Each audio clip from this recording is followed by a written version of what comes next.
Hey, we're live again. All right, do we still have audio? It looks like we still got audio. All right, every one of you, everybody, whoever you are, give a couple people. There's a couple of people starting to show up. Let me switch over to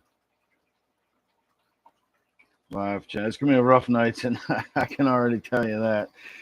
Uh, all right, we're only 5 or 6 minutes late getting started. So I'll give a token to my ma'am just in case she's watching. I don't know if she missed the first one, caught the second one, or whatever. All right, let's get right to it.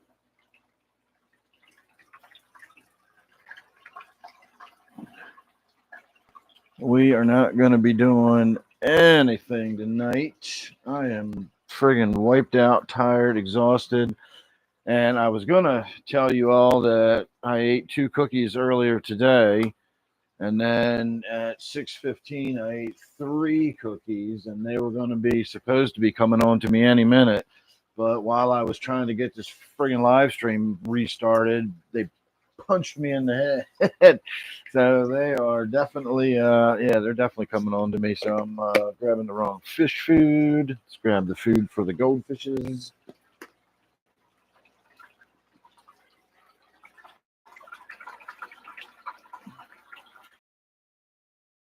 All right. Let's start with that for the moment. It looks like it's working, Art, to some degree anyway.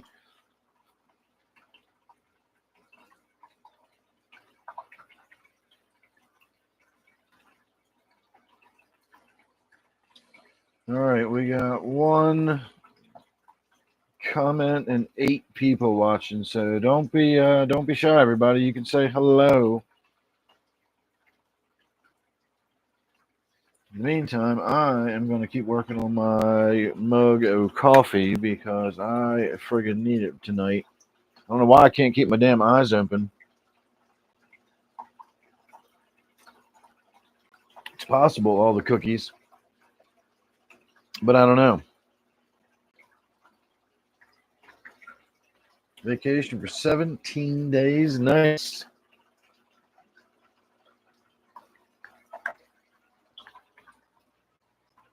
All right, let's finish this coffee up and set this down.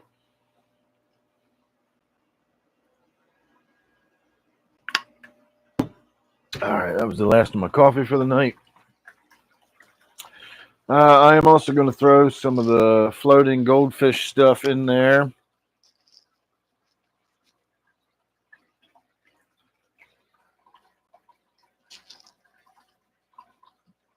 This is floating food that's big enough that pretty much only the larger goldfish and the koi can eat. I guess maybe eventually, if any of it gets missed, it gets soggy enough, some of the other fish might be able to nibble at it and get some nibbles off of it. But I don't know.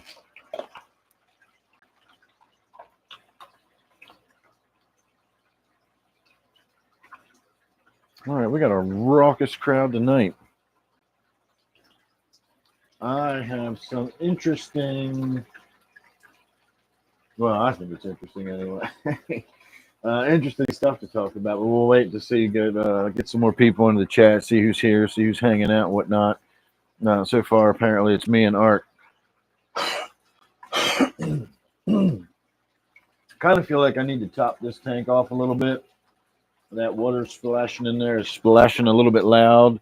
If you look right here, you can see where that's flowing in, and it's flowing in pretty vigorously. It's dropping a couple of inches before it hits the water, and so it's kind of loud sitting in the other room. Depending on where I am in the basement, if I put my headphones on or take my headphones off, what wall the sound's reflecting off of, it's been doing weird shit to my head every time, especially when I'm eating the mushrooms and stuff. So I'm thinking about putting enough water in there so it's not quite so splashy.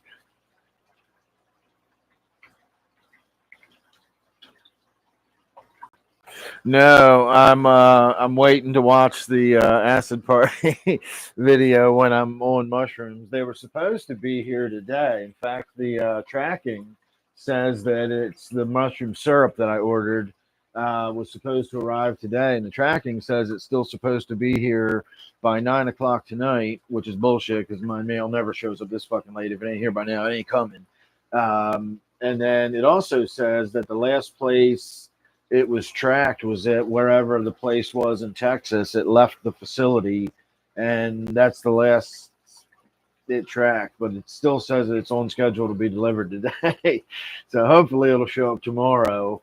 I don't know. Maybe there was an issue with the mail. We didn't get any mail today, so like the mail never came down the road. So maybe there was a problem with the truck, or who knows. But we didn't get any mail today, and that includes my damn mushroom syrup. So again, I ate the 3 cookies at 6:15. I figured that would be a pretty good substitute. But I'm so fucking tired. I'm dragging ass, and then those 3 cookies whacking me in the head right now. I don't know what it's going to turn into. It's either going to be fun, or I'm going to be lying down on the floor taking a nap in a little while. So it's probably not going to be a late live stream tonight, that's for sure. Hopefully by Sunday I'll have my mushroom juice and we can do a little trippy fun on Sunday night.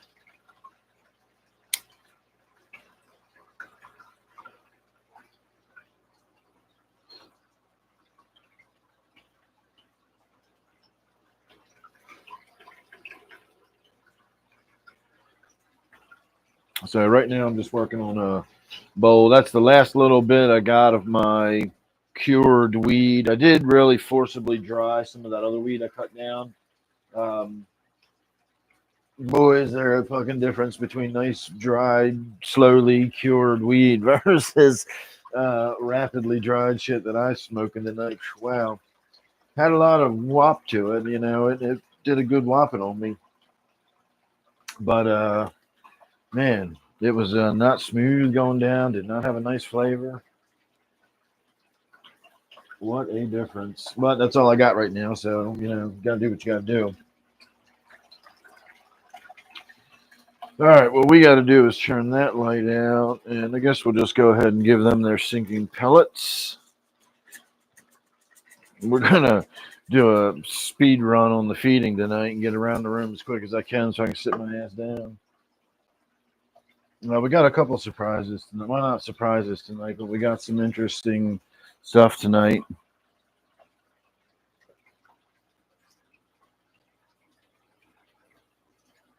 Fish and football, how are you?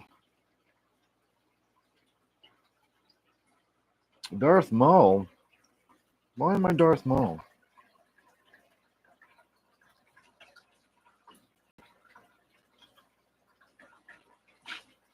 He goes wild for it. See, thrash around and jump out of the water. Attack other fish in the area. Sweet bloody hell, I'm tired.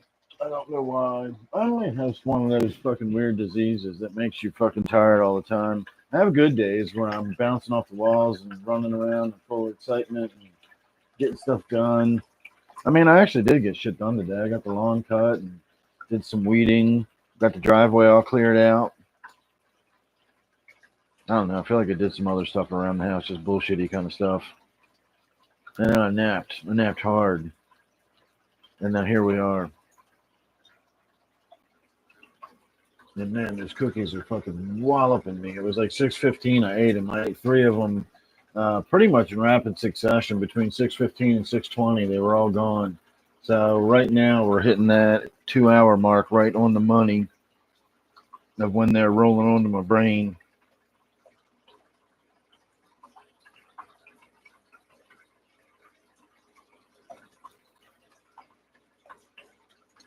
Fluval bug bites better fish food. I like the name. I hear good things about the bug bites, that's for sure. Maybe I'll have to give it a shot.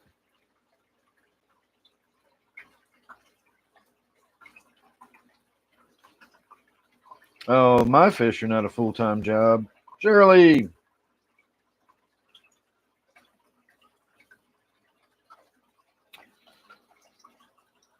Someone was saying the other night about how they had 1 or 2 tanks to keep on top of, and they thought that was a lot, and they couldn't imagine how someone with a lot of fish tanks, had the time to do all the maintenance and whatnot. And I used to think that once upon a time when I did maintenance like a madman. And I went around, I made sure every tank got, at least a water change every few days or once a week at the outside of this. And I was always changing filters and, blah, blah, this and blah, blah, that. And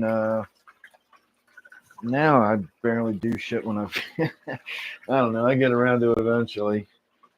Like, for instance, I just noticed that the power head down here is not spinning. So once the fish have had a few nibbles of that, I'm going to whack the power head a few times and see if I can get it spinning again.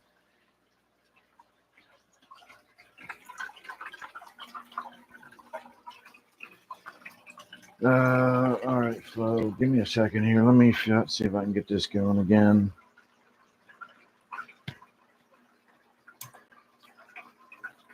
I need something to whack it with. This will work. The fish aren't going to like it, but it'll work.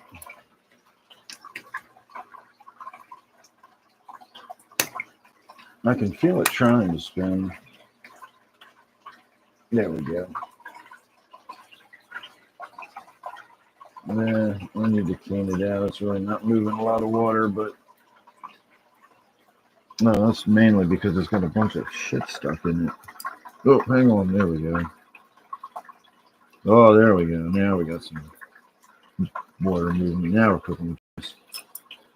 It's got little tiny bits of friggin' Java in it. I'm trying to use my little forceps here to get it out. But I can't hardly see what I'm doing. It's like playing an old game operation. Ah, there's a piece. Score. Oh, there's going to be another one in a second. Oh, there's a big piece. That's a good fucking score there. All right, one more. I see you, little bastard. Get over here. Oh, where'd you go? Oh, he keeps moving around on me. Oh, son of a bitch. Oh, it broke in half, so that's good because half of it just knocked out. Oh, there goes the other half. All right, I think we're off there now. All right, we got full friggin' water movement.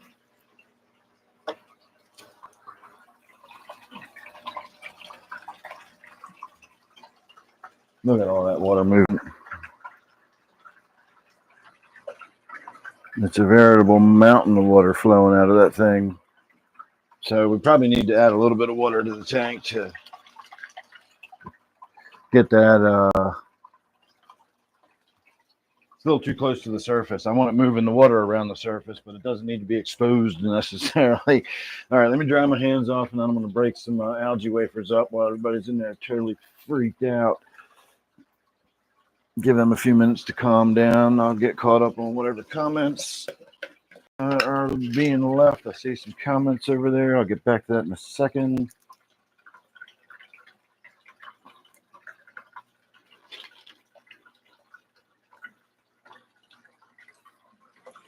Those cookies just rolled into my knees. My knees just got that squishy jelly feeling in them. This is definitely going to be a sitting down night. All right, this is the last one I'm going to put in there. They'll come find it eventually. They're just all freaked out from the banging and the whacking and all that kind of stuff I was doing on the power head. But we'll leave the camera on them for a minute. See if they come out from hiding and feed.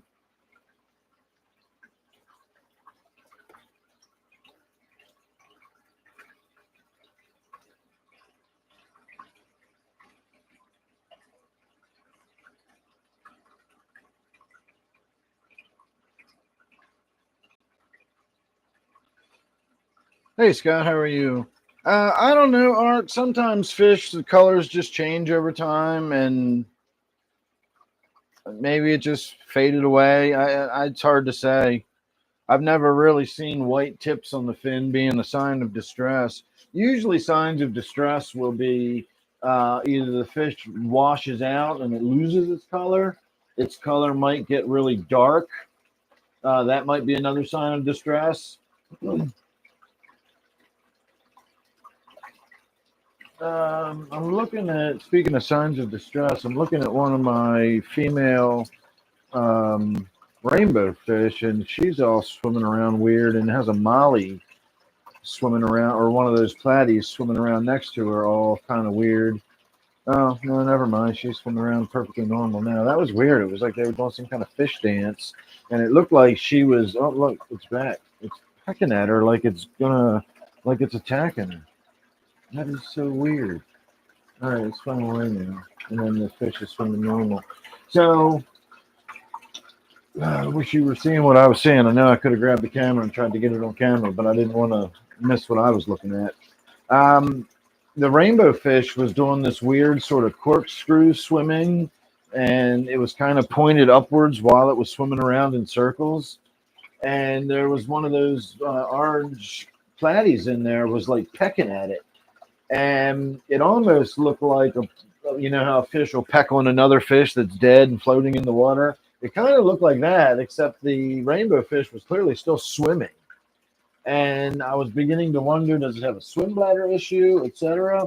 And then eventually it swam fast enough and it got away from the platy. And as soon as it wasn't near the platy, look, it's doing it again. Let me grab the camera and try and see if we can get a look at this, because apparently it's going to keep doing it.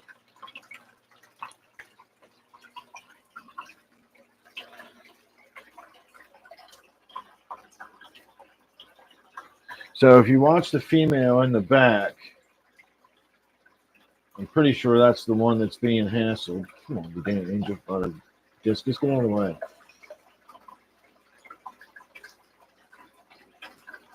One of those little orange platies keeps coming up to it and pecking at it and harassing the shit out of it. It just keeps doing that, except it was doing it for extended periods of time, not just a couple little pecks and then swimming away.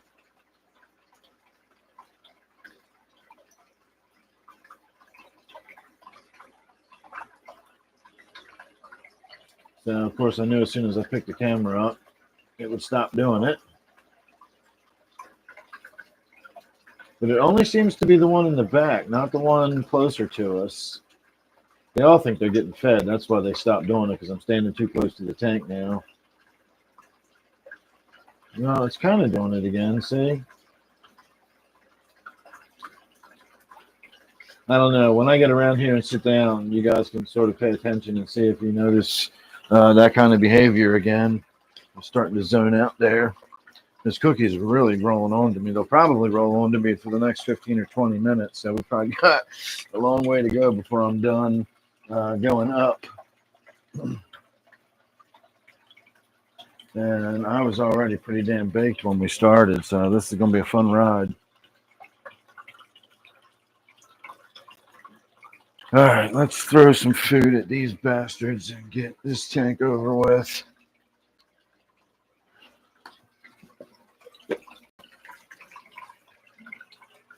Putting the vibrobites in there for everybody. I'm not overdoing it. There's a lot of algae and other stuff for everybody to nibble on in that tank. A lot of natural food sources, so we don't need to go crazy with the vibrobites. Pumpkin King, how are you doing? Can you feed them bloodworm only? I don't ever feed my discus bloodworm.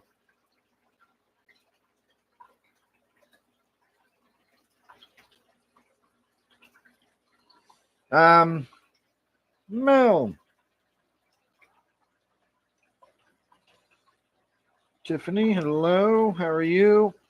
Bloodworms, Pumpkin, if you're still there watching, the bloodworms are something that even their own packaging says that you should only feed once or twice a week as a treat to your fish. And in my personal experience, if you feed any kind of fish those bloodworms too frequently, you will run into issues where you'll have fish getting digestional problems and dying.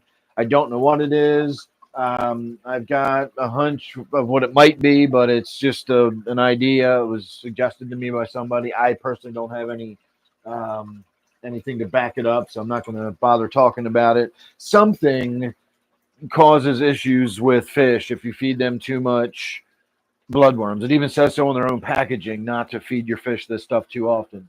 So if it's something that can cause my fish issues for any fucking reason, I'm just not feeding it to my fish at all. There's no reason to. They don't need it. It's really not that nutritionally beneficial or whatever. And basically, these bites, which are probably more nutritious than the bloodworms, kind of float around the water the same way the bloodworms do. So if you're going for the sort of natural prey effect of having sort of like these little wormy things floating around in the water, try the bites. They look and float just kind of like bloodworms around in the water, except they don't accidentally kill your fish if you use them too frequently. So, in answer to your question, I would definitely say no, you cannot feed your discus only bloodworms. I don't think you'd have discus very long if you started doing that.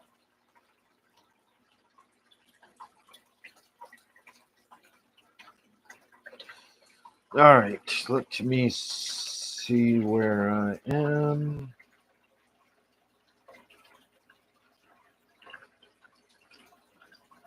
Huge scissor tail raspora. No, I think you were probably seeing my Siamese algae eater. I just lost one recently, so I only have one Siamese algae eater in there now. Let's see. Yeah, I don't ship fish. There you go. There's your angelfish, Mel. I do have a lot of platies. All you need is a few to start. Just one more fish. How are you, Bob? Hello. Yeah, twice a week is like the maximum you should ever feed your fish bloodworms. And again, if you got to, I don't at all.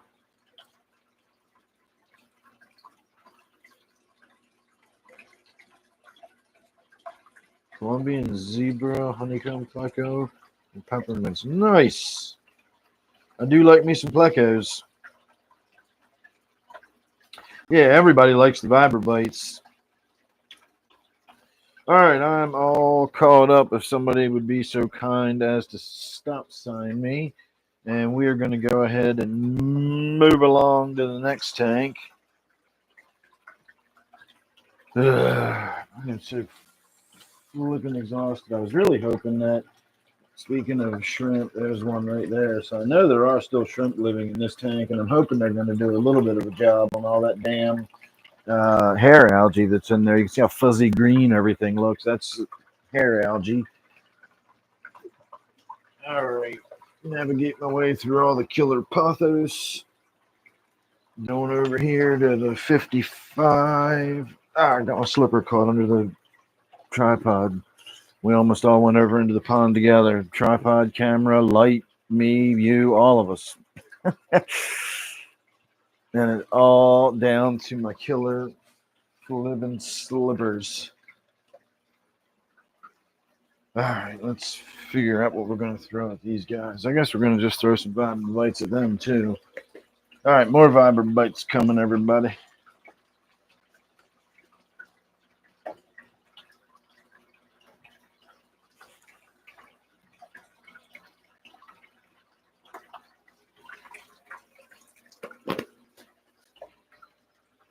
Thank you, Art. Thank you, Mel. Gonna have another puff off my pipe here.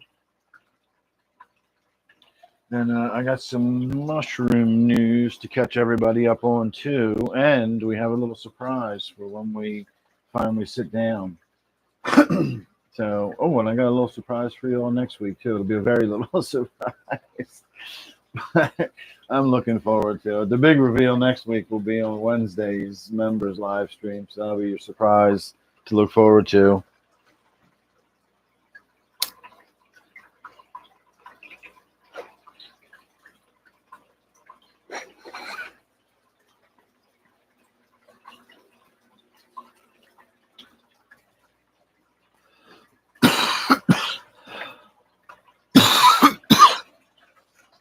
All right. Fortunately, I remembered to bring my iced tea in tonight. Hopefully, I didn't over squeeze the bottle like I did the other night. Boy, that was some sweet ass iced tea.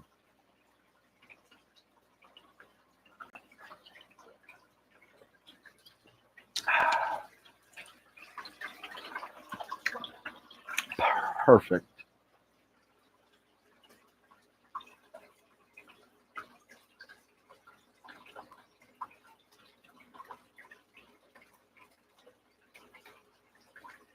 Just started watching The Last of Us this week. So no wanting mushroom zombie news. Hey Mike, how are you? I'm guessing The Last of Us is a TV show and it's got something to do with mushroom zombies.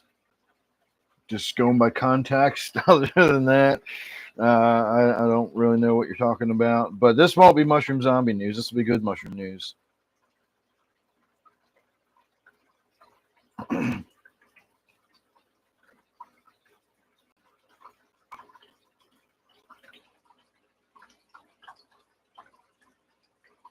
No, this isn't psilocybin. I've got the other kinds. I got the Amanita muscaria, the Mario mushrooms, the big red cap with the white spots on them. And it's not psilocybin. I did get I was going to say, you could snort shrooms, I guess, if you really wanted to. I don't think it would work very well, but you could try. I did get a grow bag of the psilocybin mushrooms, the golden teachers, and we have started that process. I have inoculated my grow bag with the spores, and now we're in that initial phase of letting the mycelium develop and grow. And it'll be 6 weeks or something before we find out whether I really get mushrooms out of it or not. But I am trying to grow my own psilocybin mushrooms for the first time ever, so that'll be exciting. Hey, Kane.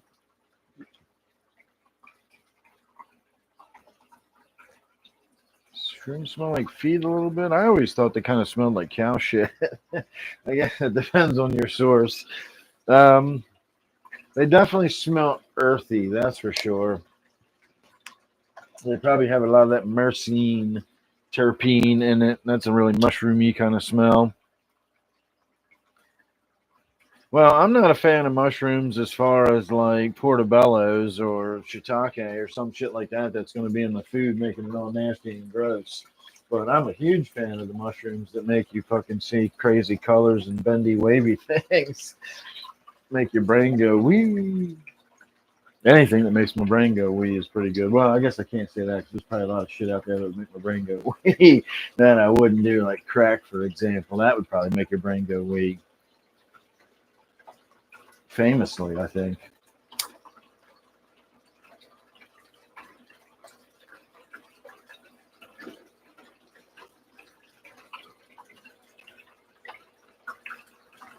I don't want to do crack.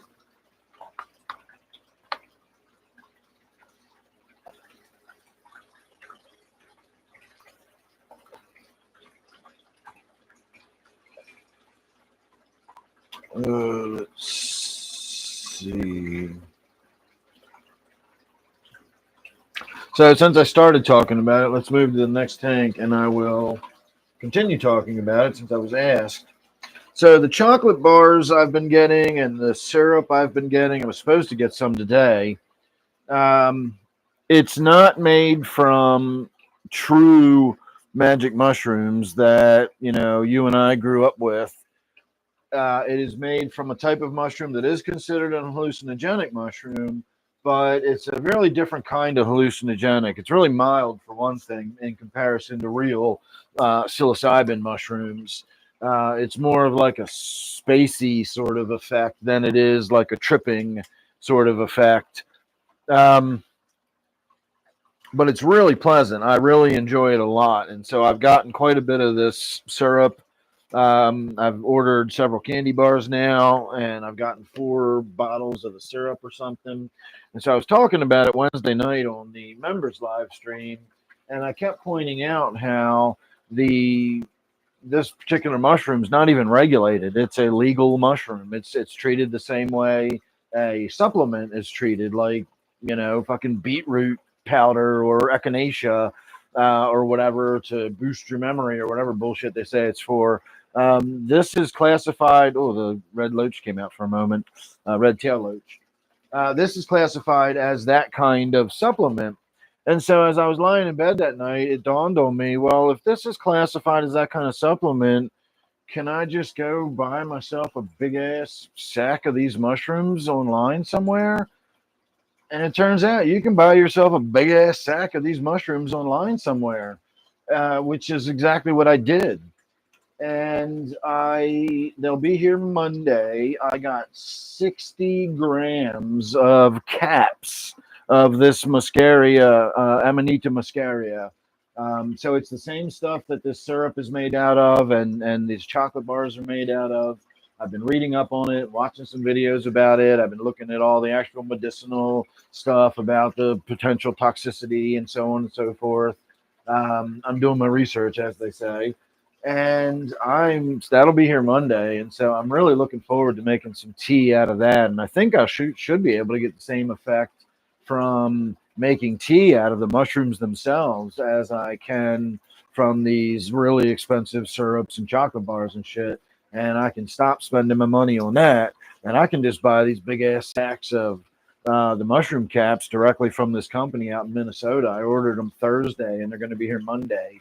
I literally ordered them yesterday afternoon, and they're already shipped and on the way. The Postal Service has them. It's scheduled to be here Monday.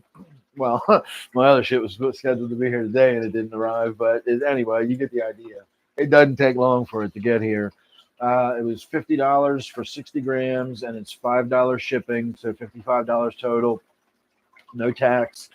And the more you scale up, the cheaper it gets, up until the point where I could buy a fucking kilo, which is like in ounces. That's like 35 or 36 ounces of these mushroom caps for $420. Or I could get half a kilo, 500 grams for $250.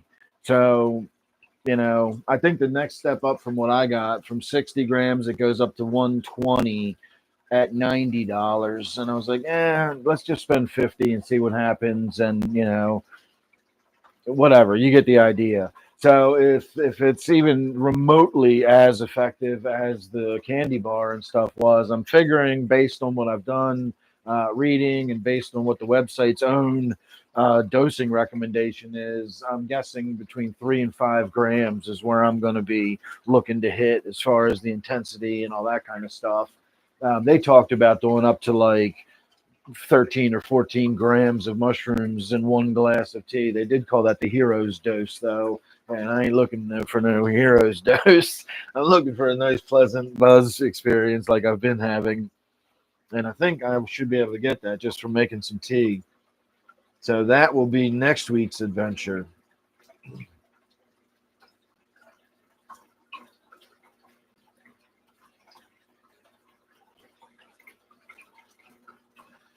You toasted your brain with liquid acid. I've never done actual liquid acid. I've always done blotter.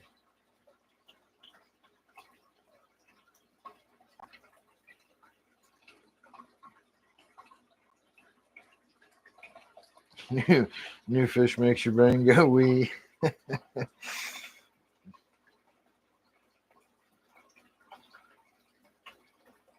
New 20-gallon. Nice.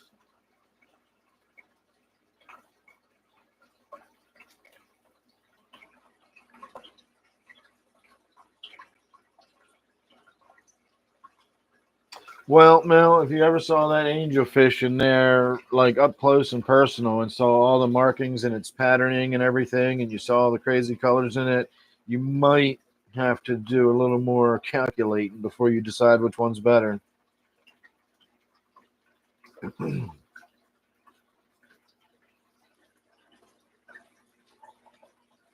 really need to sit down. Let me get caught up on these comments, and we'll move to the next tank.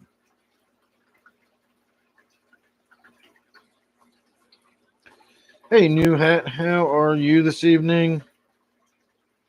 You upgraded from 15 to 20. Awesome.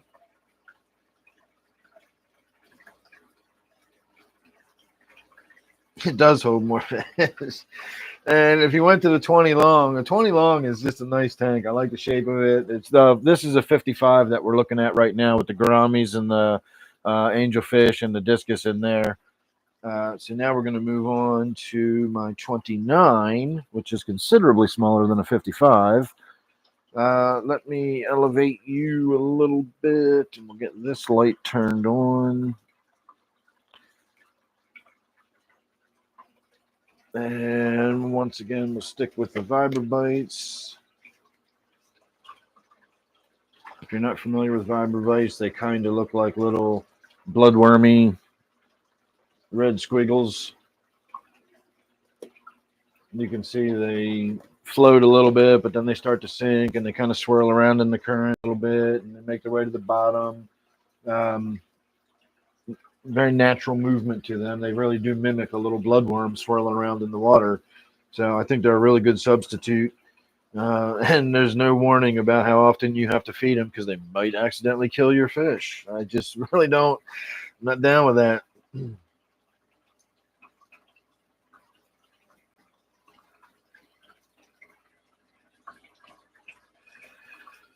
Oh, like the discus markings or the snakeskin guppy under the bold black stripe. It's more of like a snakeskin guppy, I guess, if I had to say. It's got like speckles and dots, and that sort of appearance to it, with really fine lines that are kind of hidden under the main bold lines. If you just look at that at a glance, it just kind of looks like your standard classic angelfish. But if you look at it really closely, you can see it's all covered in speckles. It's got all that blue around its gill flaps and on its, we'll call it its forehead, its nostril hump. Um, it's got blue in its fins. It's a really impressive looking fish.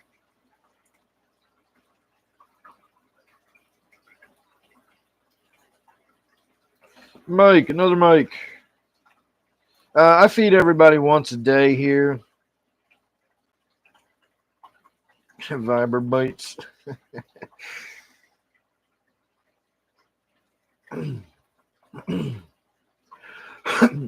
Viber bites. Well, I guess once you start getting really big, they start getting a little pointless. But Flo and my pearl cichlid, which I guess at some point should get a name,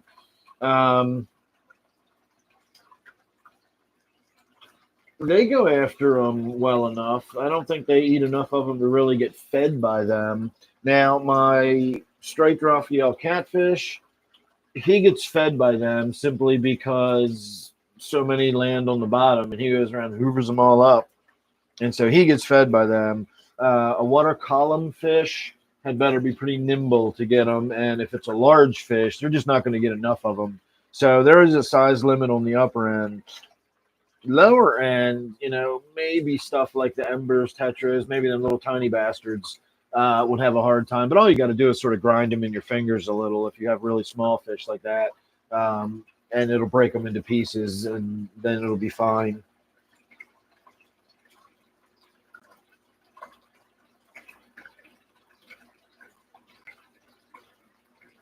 Hey, Ian, how are you? Yeah, it's got a really nice sort of iridescent blue in it.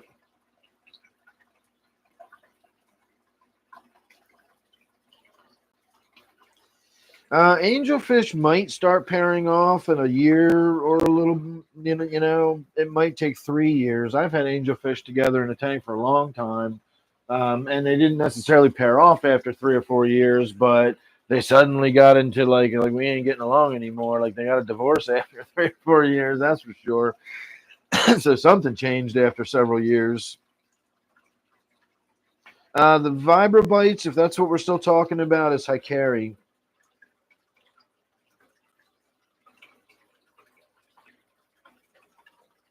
3 for 12 pounds. Nice. I like the black angelfish, the double darks. They're really not good. I've never gotten one because they look like a fucking silhouette of an angelfish swimming around. And when you've got a YouTube channel, you're supposed to be showing people your fish. It's a little difficult to show somebody a fish that they can't really see.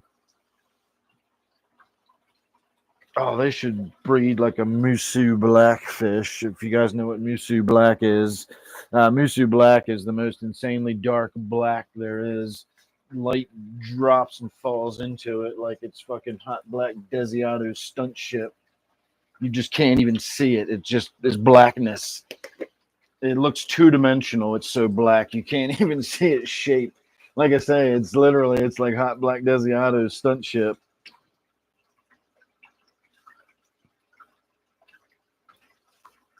Except it's not frictionless. I'm assuming.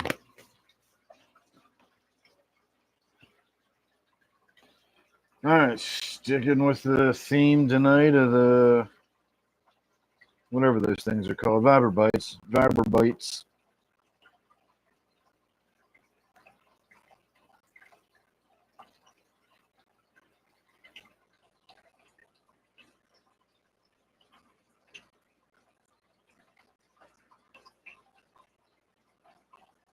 It was a black tank.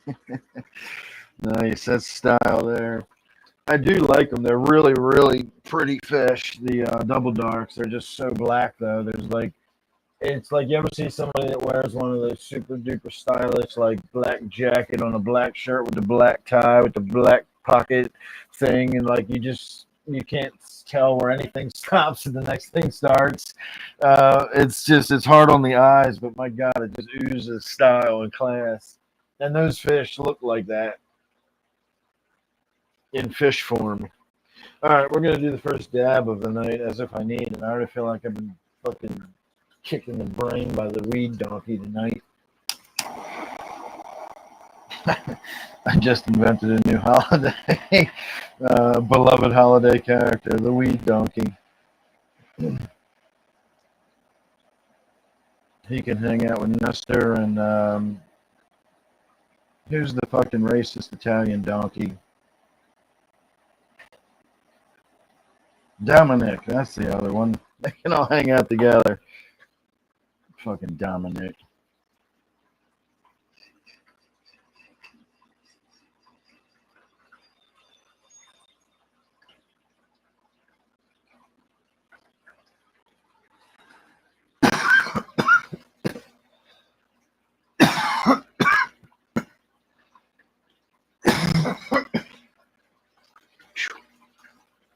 I always got to remember.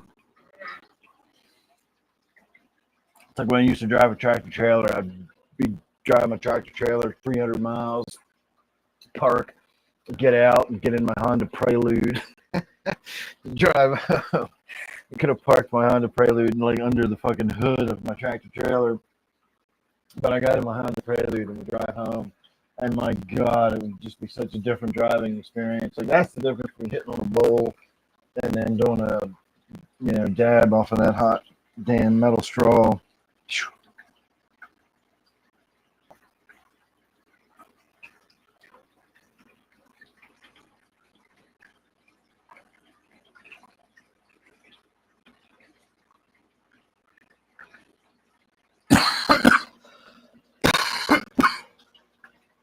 I did drove trucks.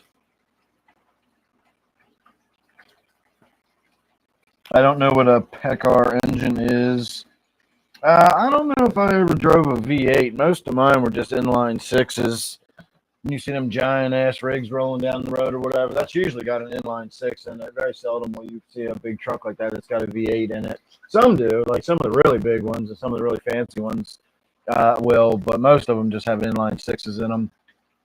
They can still be fucking huge, but they're still inline sixes.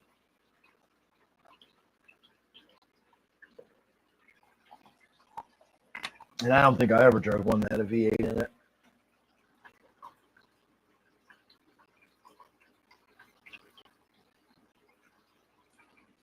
Yeah, I don't even know what that is. It's been a long time since I drove trucks, so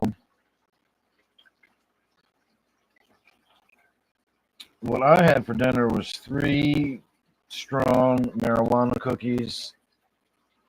Then I washed it down with a protein shake. Speaking of driving trucks and not having done it in a long time,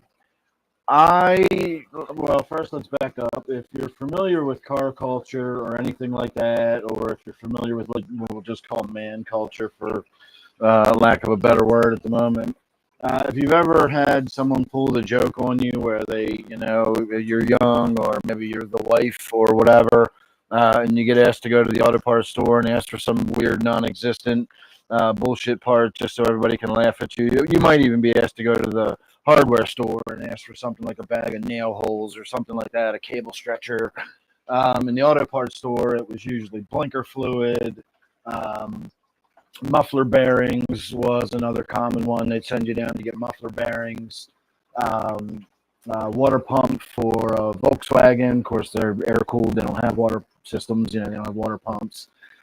And so I stopped driving trucks like, oh God, I can't even remember how long it's been since I've driven a truck, 15 years or something. And when I drove a truck, you just drove a truck. You got your fuel and you drove. And they were starting to issue some rules about being, you weren't able to just leave your truck idling anymore. Like, back in the old days, I'd start my truck up on Monday. I didn't shut it off till fucking, Friday night when I went home for the weekend. Like literally all week, it just ran overnight. I remember when I worked at the dairy, we had a truck that had a bad starter in it, and you had to jump start it and like get underneath of it and use like a bar and all this shit to get it started. So what they would do was I would get it started Monday morning, and when I parked it at the end of the night, I would just set the brakes and just plug it in so the reefer would get recharged with the battery, plugged in. And I would just leave the truck running overnight. And I'd come in the next morning, just get in the truck, start driving it again. And I would just leave it running all fucking week until Friday. And then Friday afternoon, I'd shut it down. And then that way the mechanic, if he had to do anything, could work on it over the weekend. It's not like that anymore. And so one day I'm driving by and I saw a sign on the gas station that sells diesel. It's like a mini truck stop. And it had something... DEF, diesel exhaust fluid, and it had the price up there. And I mean, it was obviously real because it was on the sign, and it said DEF, and I had to look up like what is DEF, and it said diesel exhaust fluid. And I thought, what the fuck is diesel exhaust fluid? If I hadn't seen it in that setting, like if somebody told me, hey, you need to go down to the gas station and get me 5 gallons of diesel exhaust fluid, I would have just laughed at you. I would have just thought that's the same as telling me to go get a muffler bearing or something like that. I've never heard of diesel exhaust fluid. It just sounds, silly. But sure enough, I asked Steve about it, who does drive a truck, and it's a thing now. You got to put, this fluid in a tank, and your exhaust runs through it, and it pulls contaminants out of it. I mean, that's good. I'm glad that's a thing now. I like breathing air, that doesn't have shit in it. But just the idea of diesel exhaust fluid and just the name of it just sounded so preposterous to me. I had to laugh when I saw that. So that's how long it's been since I've driven a truck. We had no damn diesel exhaust fluid back in my day. Trucks used to belch out black smoke. Nobody gave a fuck. I always did because it's gross. But, industry-wide, nobody did. All right, sticking with the Vibra-Bites.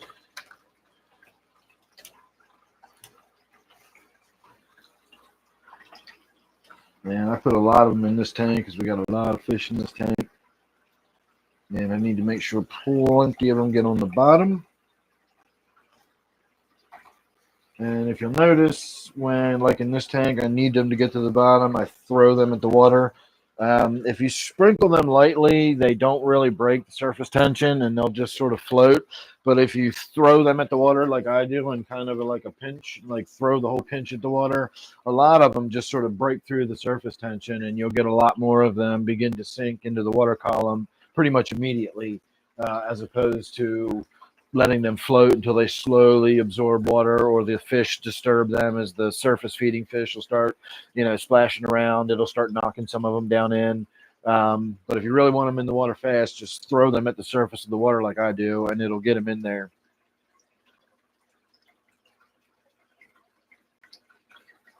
All right, my fucking view count tonight has been a goddamn roller coaster. We got all the way up to 22 people for a minute there. Now we're back down to 12.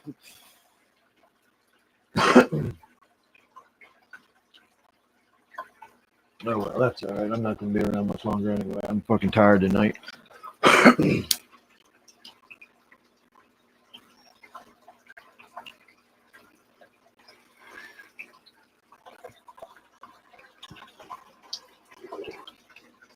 Well, this bowl is pretty much cashed out. That was nasty. So we'll set that down. All right, let's pull this light down. Oh, no, we got to do our Well, there's only 12 of you here, so a lot of people are going to miss it, and that ain't my problem. But let's turn this light out just so it's not so bright in our face. I'm sure there's a slip somewhere for this light. There it is. Don't want so much light in our face. And so, which way should we point the camera? Let's point the camera over this way. And then I install the new switch overhead. I'm going to push that switch. Fuck yeah, we got a goddamn disco party in here. I have been looking for a disco light that does that for so long. Then you're probably thinking, dude, all disco lights do that. But they don't, and I'll explain what I mean when I come over there and sit down. I don't know if we need to have the bright light on or not. We'll try it with just the disco light on. I was trying this in like my pleasure den the other night, and even not being on mushrooms or tripping or anything, this was getting to be a bit much because it was really dark in the room, and this is a really bright light. If that's the only light you got going on, yeah, definitely. That's what I was hoping for, is my face just changing color constantly. I like that. We're going to stick with that. Hell yeah. All right, we got the fucking disco light happening. All right, everybody, it's a party now.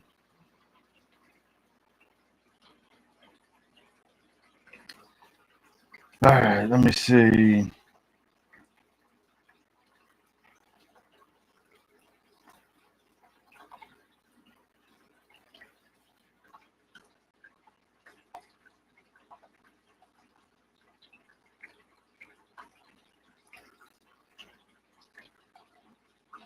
Let's see. Where are we doing?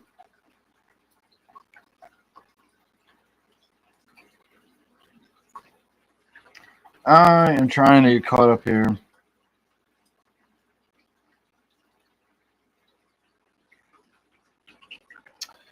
All right.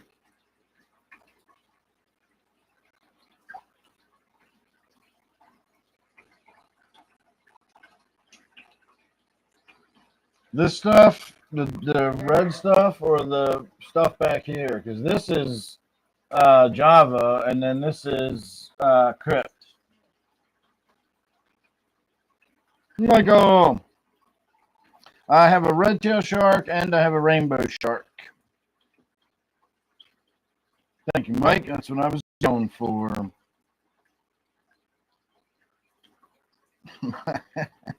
I feel like I'm going to have a seizure every time I look up and it's flashing in my eyes.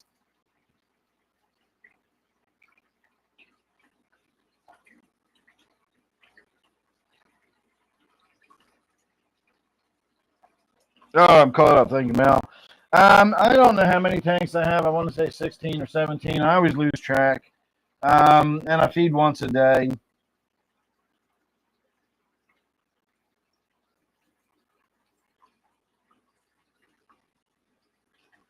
So, a real disco ball back in the day, like a real disco ball, even now, is just a mirror ball that's on a rotating thing, and it's just a ball that spins. If you really want it to shine light down onto the dance floor or around into the room, you have to have lights down low shining up onto the mirror so that they reflect back down. I've looked at some inexpensive, so I literally would have to have the rotating mirror on the ceiling, and then I'd have to have lights down here shining up onto my ceiling. The only other kind you can get, and there's a million of them out there that are sort of all-in-one disco balls, and believe me, I look at these a lot.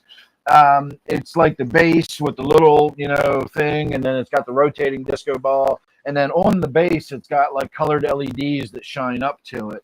So that's fine, except they're only hitting the southern hemisphere, as it were. So it's only going to reflect downwards onto the table, or if you mount it upside down onto the ceiling, it's only going to reflect across your ceiling. You have to have it, if you want it reflecting, you have to have it above you and then you have to have the southern hemisphere with the light shining on it. That's the only way you get the light reflecting back down and around the room. And I've never been able to find a disco ball that's like an all-in-one unit that does that. This is, actually, I'll show it to you. This is a really neat little disco ball. I went up to Walmart the other night and I was looking for an actual regular light bulb in their normal regular light bulb aisle. And I found a bunch of party lights in the regular light bulb aisle, not the party light aisle. Here, let's turn this light on because it's right here and convenient. In the party light aisle, that's where I got like my mushroom and I got my rainbow light and all that. This is in the regular aisle, and it's just got a rotating disc in there with the colored lights in it, and then they hit this faceted globe, and so it just, you get all that radiation coming out of it everywhere, and it does exactly what I wanted it to. When I got home, I plugged it in thinking it's going to be a wah, wah, and then I turned it on and I was just like, holy shit, that's exactly what I was shooting for. Look at that. If that's not fucking disco party lights, I don't know what is. Holy shit. Now we're having a good time. You know it's a good time when that's going on.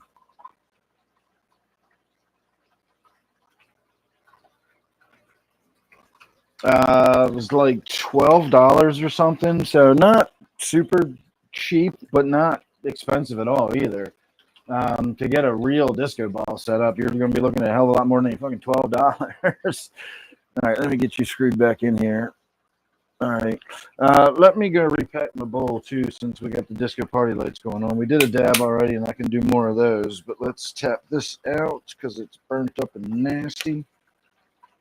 And I got the last little bit. I don't want to put any of that dried, that forcibly dried stuff in the bowl. It's making me cough and choke. So this is my last bit of weed that has been cured. I no longer have any good weed. It's just forcibly dried bullshit. So I'll smoke through that at a slow pace because it's nasty. And then I got some stuff I can vape on for a little while I wait for some other stuff to dry a little more naturally. Excuse me again.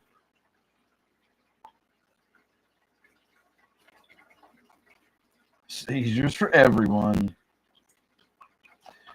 The shark is kind of... Oh, thank you. The shark is kind of a dick. It chases the fish around, but in that sort of get off of my porch kind of way. It just chases them and they run away, and then it goes back to its place it likes to hang out. The fish it usually chases in the tanks that I've got it in are tetra type fish. So the kind of fish that are used to darting and dashing. That's kind of what their life exists to do. They're the kind of fish that everything else eats in the wild. So it's not overly stressful to them. They're sort of used to that kind of behavior. So I don't see it being problematic.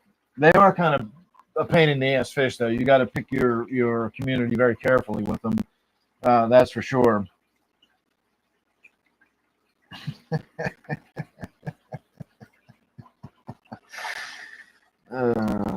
Like I said, seizures for everyone.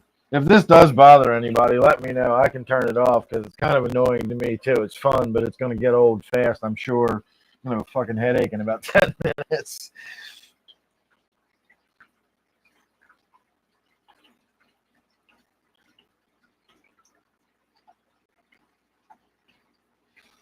Oh, let's see. How often do I clean the fish tank? I don't know. Not very often. When's the last time I did a water change on this tank? God, a month ago, maybe?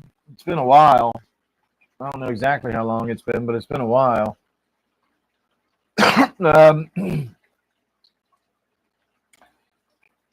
I have to wipe the glass down probably more frequently than anything else, especially if you're going to sit in front of it. And this, like I do in this front of this tank, I have not wiped the glass down in quite a while. And believe it or not, it's really, if you see how the fish looks sort of hazy. That's because the glass is all grungy. If this glass was nice and sparkly clean, they'd look a lot better, believe me. I wonder if my fish are going to start having seizures here soon. Well, it doesn't get to those tanks on the other end. It's just sort of isolated to this end of the room, and I don't see anybody freaking out yet. probably parts of my brain are going to start going haywire any minute now. I'm going to start twitching and having weird tics and facial tics and all kinds of, who knows what's going to happen. Cheers, everybody. Here's some Blue Dream.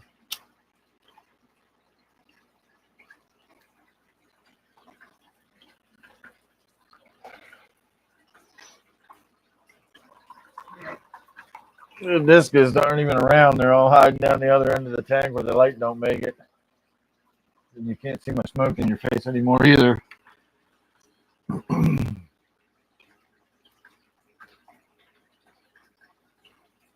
What's mom taste like? Probably nasty.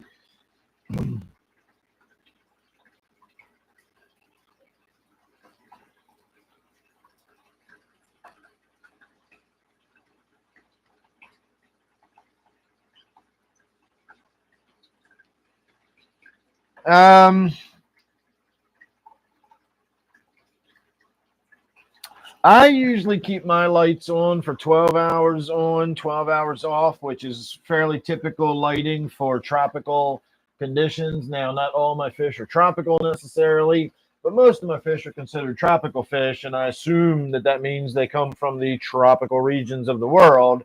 And in the tropics, you roughly get 12 hours of daylight, 12 hours of darkness year round. And so that's kind of what I do here in the fish room. It's not a hard and fast rule. Some days they get a little more, some days they get a little less.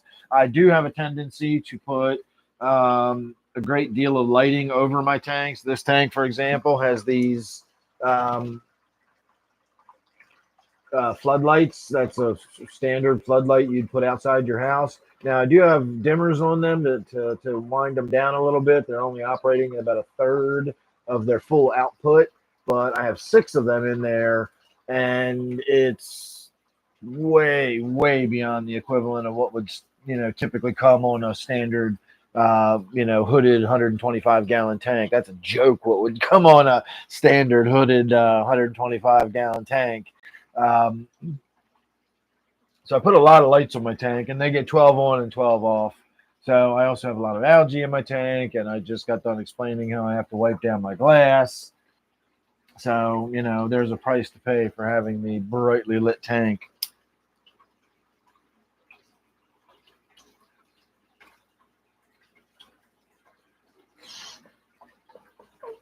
Let me see if this doesn't make it somewhere in between horrible and fun.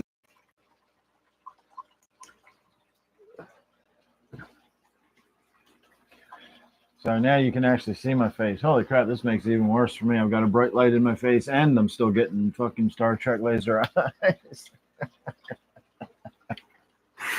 maybe we'll save the trippy lights for when I'm actually tripping.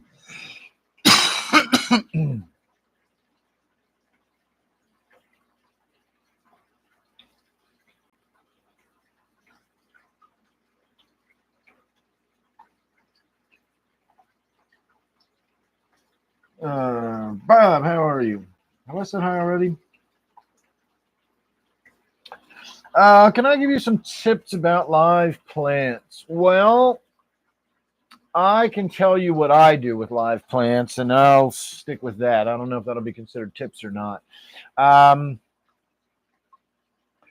don't do any food or ferts or anything like that. I don't alter my water or pour any, liquid, anything in there. I don't do any CO2 or anything. My rule of thumb is I look for plants that have low lighting requirements, low food requirements, that sort of thing. Very easy to grow sort of plants. And I put them in my tanks. And if they don't take and they don't grow and they don't thrive in my tank, then I don't grow that plant. If they do take and they do thrive and they do grow, then we grow that plant.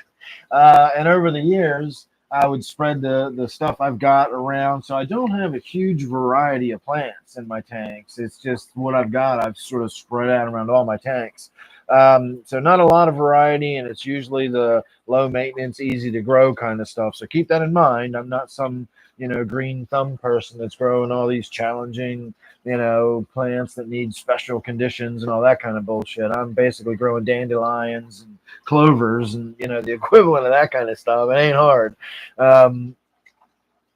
If they were fish, they'd be guppies,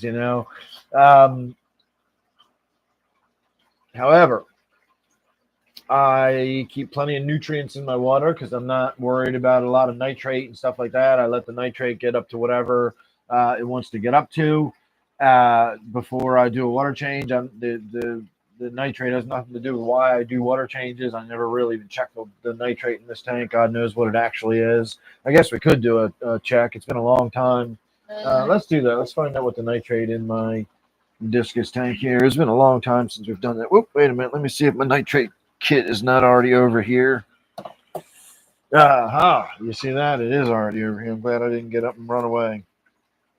Good nabbit dabbit. I gotta get up and go away anyway because I need to get the little shaky tube bottle thingy. Vial, that's what it's called. I gotta get the vial. And this is the new one, I believe. So it needs the little plastic vial, which I don't see. There it is.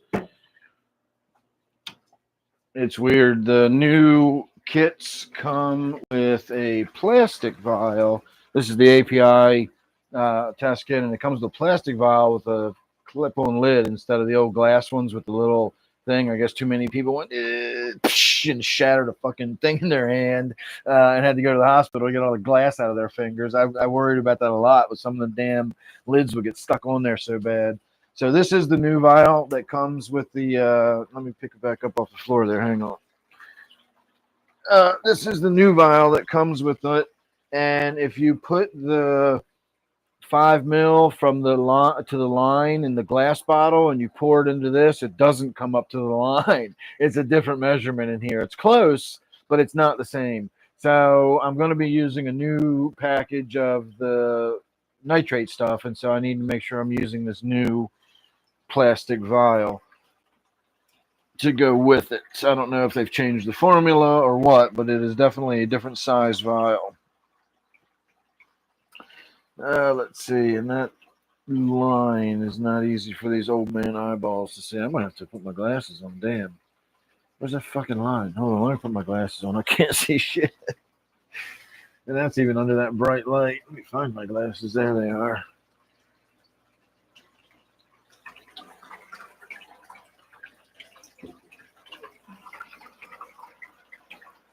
Oh, I almost nailed it. That's got it. All right, I'll take my glasses off. I know you guys love looking at me in my glasses.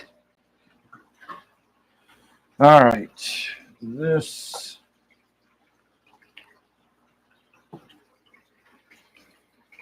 bottle number 2 still has to be shaken. Remember, it is not the liquid in here that is what's doing the work. It is a like a powdered solid that's in the solution, and you have to shake it really vigorously to make sure that powder is evenly mixed throughout the solution, so that when you put your 10 drops in, or in this case, 10 drops, you're getting the right amount of that powder in those 10 drops. So always take that shaking bottle number 2 part very seriously. Bottle number 1, you don't have to worry about it. You just drop it in there.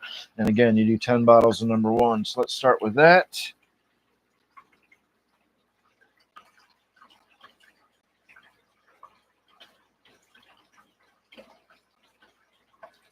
All right, that's 10 drops of bottle number 1.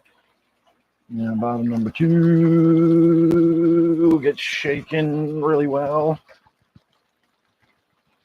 especially since it's been a while since I've used it. How flabby my arm looks, especially in the disco lights. All right, I think that's good enough. At least my arm thinks it's good enough.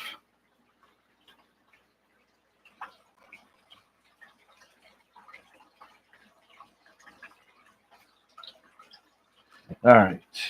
Hope I did that without my lips moving. Now we shake this up. Make sure that gets well mixed for a few seconds, and we're going to give that about 5 minutes. While we're giving it 5 minutes, I'm going to do another dab, and then I'll get caught up on any comments. All right, I guess we can leave both these lights on. It sort of reduces the amount of crazy turbo lights in my eyeballs there. They are pretty cool looking on the wall. Oh, they almost look like butterflies flying. This is going to be fun when I finally get my mushroom juice. I hope it shows up tomorrow.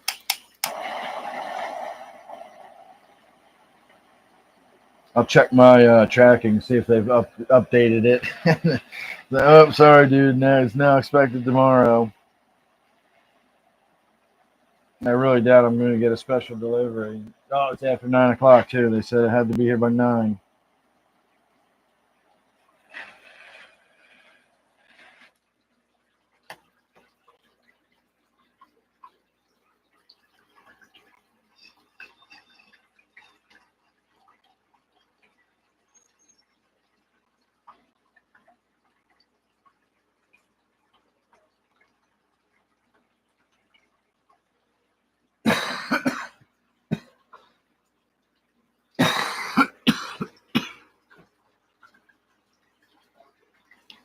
All right, let's see where I was. I see Shamu down there somewhere.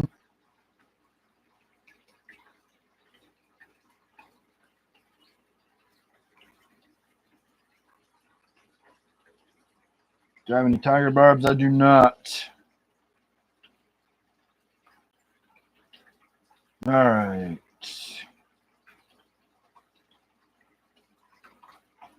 Shamu, you are here.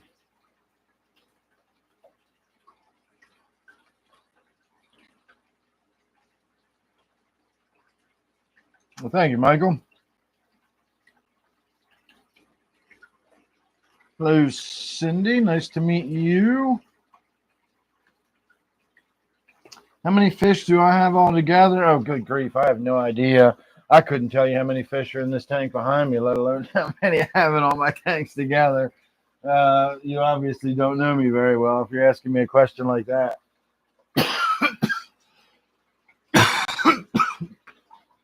I don't know. Less than 200, probably, I would say, if I had to come up with a number. I know that's a pretty vague number, but I'd say it's probably less than 200. I'm starting to get some color in there. Not as dark as I thought it was going to be. It's more orange than red at the moment, but we'll give it a few more minutes and see what it develops into. Let me actually find the card, see if it's still in here. It is not. So I've used these things for so many years, and I've had so many of those cards lying around here, lying around there. I don't really even use them anymore. I can just kind of look at it and see, is it yellow? Is it orange? Is it red? If like, how red is it? Like, what's the point in holding it up against the card? You know, I know what red looks like. I don't need to put it against the card to see what red looks like. But let's put it against the card so we can all see what red looks like together. Trying to find the card. Is this the card that came with it? Freshwater nitrate card. It is. I got the standard card that comes with the big ass, master test kit. It's got all of them on there. But if you just buy the nitrate itself, you just get the single card of the nitrate coloring. And usually it'll give you 2 cards. It'll give you one set for saltwater and one color card for freshwater, which is what this one is. And the colors are just slightly different. So it's the same drops. You just get a slightly different color change in saltwater. And so the cards are slightly different. So make sure when you read that, you read freshwater on the top. I always just throw the saltwater one away because that stands for salt, and we throw that away. All right, so we'll give it a minute or 2 more, and then we'll... Actually, it's probably been 5 minutes by now. So let's turn the disco light off for a minute here. Oh, sweet Jesus. Thank you, Lord. All right, let's turn the brightness on this one up.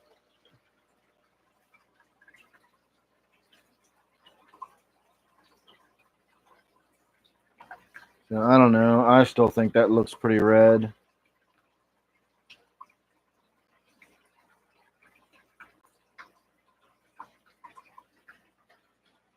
To me, that looks like this one here or this one here. And that's 40 to 80. So to me, that looks like it's somewhere between 40 and 80.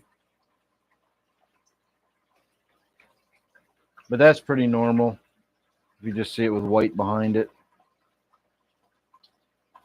Again, that's pretty normal for my discus tank. Some of my tanks don't hardly ever get water changes. They're probably ridiculous looking. Not even gonna bother looking at them because there's no point. Let me rinse this out. Put it away where I found it so I know where to find it again next time. I'm even going to put the card. Oh, you know what? I'm not. I'm going to put the card in the box over here. That way, next time I look in the box, it'll be there. Where'd I put the box? All right. Well, I got the things, and I got the card. I'm sure I took them out of the box while I was sitting right here, didn't I? Because I don't see the box anywhere. All right, I guess we're just going to set this down on the shelf. It'll turn up at some point. I probably set it down some stupid place. I probably carried it in the other room with me or something. What the fuck is the box to that thing? This is going to drive me crazy. All right, I'll be back. I'm going to check over here just in case I did bring it in. I did bring it in here, god damn it. Make me lose my own damn mind playing tricks on myself. It's not easy to confuse me. But I found it, damn it. I get there in the end. Might take me a while, but I get there.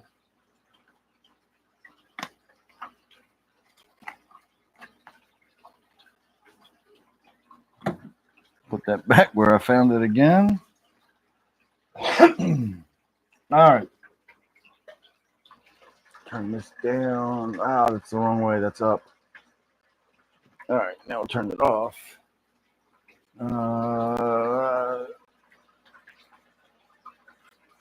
That's good enough. Hey, Winston, how are you?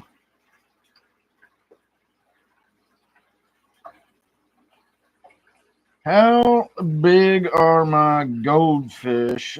Depends on which goldfish you are asking about. Give me a minute and I'll show you.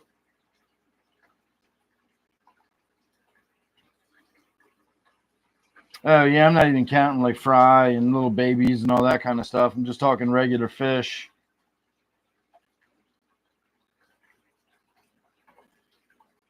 No, I definitely don't move my fish around unless I have to.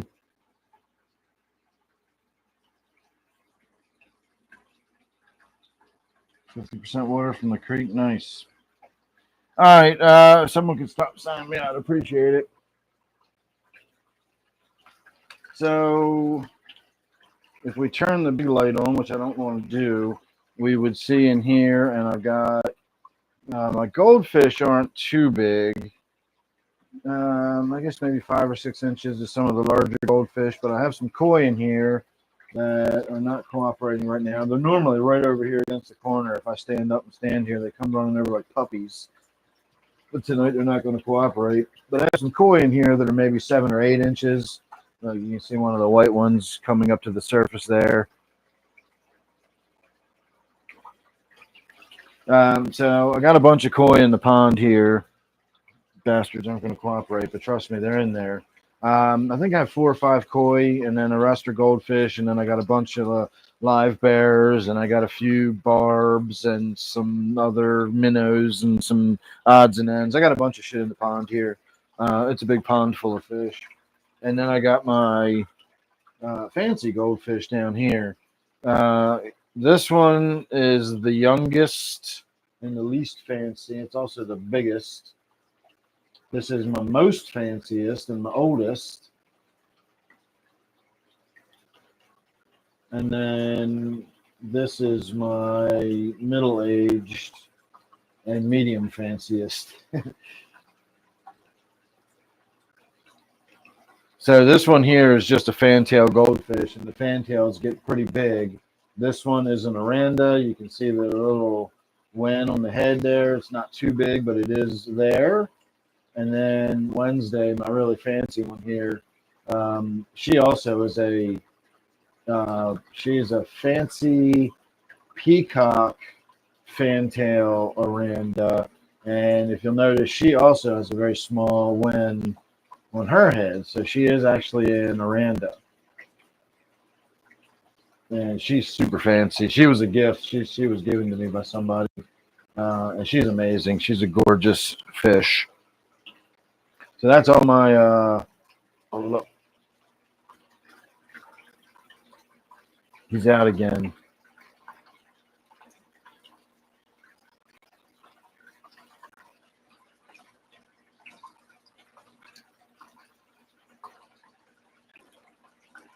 We don't see him very often. Wow. Especially when I got a light shining on him. Oh, I don't have the light turned on. Yeah, I do have the light turned on. I just don't have it really bright. Yeah, the light's on. It's just not really bright. So that was interesting. We actually got to see the catfish out there for a minute. That's not something you see every day. At least it's not something I see every day. And it can't possibly be something you see every day because I don't do a live stream every day. And I would have to in order for you to see that every day. So there. All right. Thank you, Shamu. Hanging your first bowl. Nice. Do I have any angelfish? I have angelfish aplenty. Actually, I don't have as much angelfish as I used to. I've got an angelfish in my 29. I've got an angelfish in my gourami tank. I've got an angelfish in my 40. I got an angelfish in my 125. And I got an angelfish upstairs in a 20 for my wife. So that's all my angelfish. I used to have a lot more than that. I got a thing for angelfish. I really like angelfish. They're one of my favorite fish. Although now that I've discovered discus, I think discus are probably going to outweigh the angelfish. We'll see.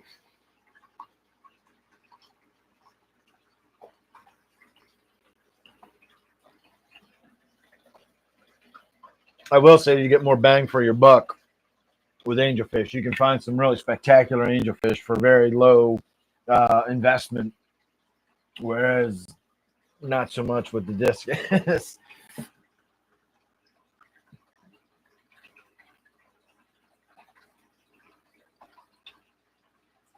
Eugene.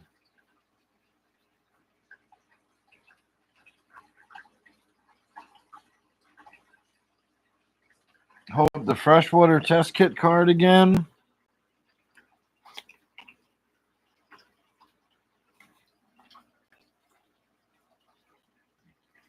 That.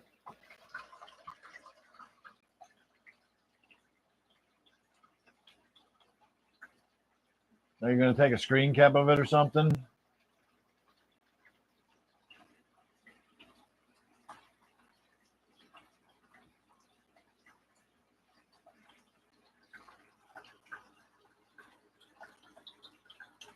Have the discus been eating the platies? I don't know if they have or not. I'm assuming they probably have. Was that good enough for you?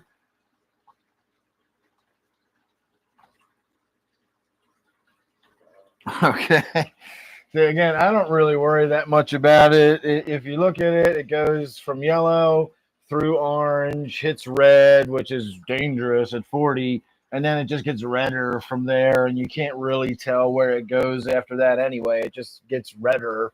Um, just I've always just kind of eyeballed it. I do it in front of the card and everything on camera for fairly obvious reasons. But if it was just me testing, I just eyeball it.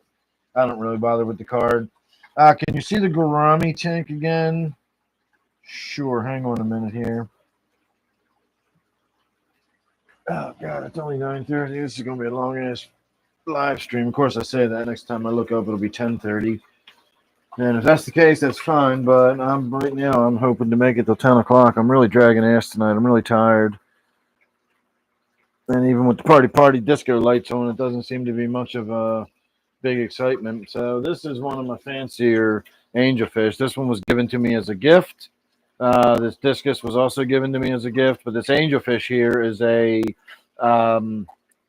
what is this? A zebra lace? Yeah, it's a lace zebra angelfish, and we were discussing it earlier. You really have to see it up close in person under the lights and everything to really get a good feel for how pretty it actually is. It's got a lot of really fine tracery in its coloring and patterning, a lot of tiny little speckles and dots, and It's got to move in just the right angle for the light to glint in a certain way, and you see all this like iridescent blue. It's a really pretty angelfish, and again, it was a gift from a viewer. I have no idea what that would cost if I bought it. The most expensive angelfish I've ever had was probably I had one. It was a green giant, was what it was called, and it was like a turquoise color. Um, I had that. I got that one. I think I paid $45 for that. I didn't know how much it was. I just saw it, and then I was just like, yeah, put that one in the bag, please. And it was like the size of a quarter. It was an inch in diameter, inch and a half in diameter, something like that. I was like, yeah, bag that up. That's fucking awesome. It was at my good fish store. So they bagged it up, and I didn't even think about it until after they bagged it up. And he walked it over and set it down. And they write the price on the bag, so when you take it up to the counter, they just ring up whatever price it says on the bag. He set that thing down and wrote $45. I almost fell over. I was like, fuck. I almost said, can you put that back in the tank? But I was like, you know what? Fuck it. I'm doing it. And that was one of the fish, I believe, that my Chinese algae eater killed. That one, and I had an albino red eye that the Chinese algae eater killed. But yeah, that green giant was gorgeous. I stopped spending a lot of money on angelfish a long time ago. Again, you can get some really, really gorgeous. If you don't care about like name brands and you're not looking for something really specific, like an all blue or like those double dark all black ones, and even then you can get lucky and find just a really, really black angelfish at your local PetSmart or Petco. And you could pay $6 for them or $8 or whatever they cost nowadays. It's been years since I've been in the damn fish store. Again, when you are a fish keeper par excellence like myself, you just don't have to keep replacing fish, and there's just no need for me to go to the fish store very often. Black green avatar, sort of like that. I could see that.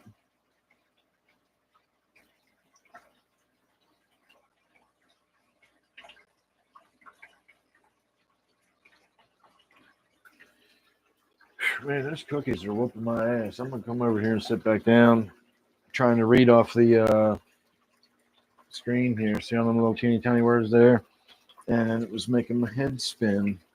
And they're not even really teeny tiny words. I think it's just the standing up and looking part that's making my head spin. So we're gonna sit down and stop looking. All right, I'll come around this time, so I don't have to push you out of the way.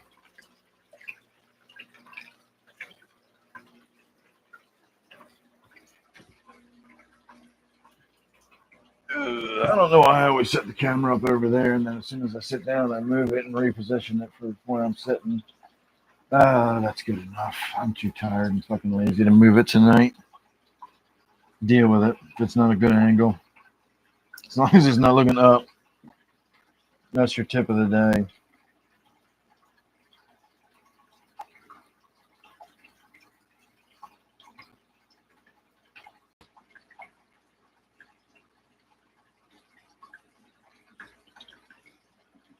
Let's see. Had a panda bar. Chase all the other fish in the corner.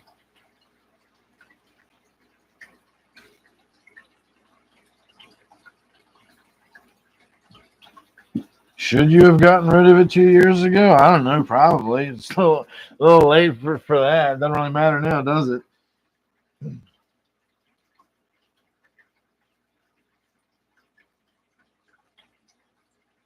Well, I will give you my thoughts on testing your tank water.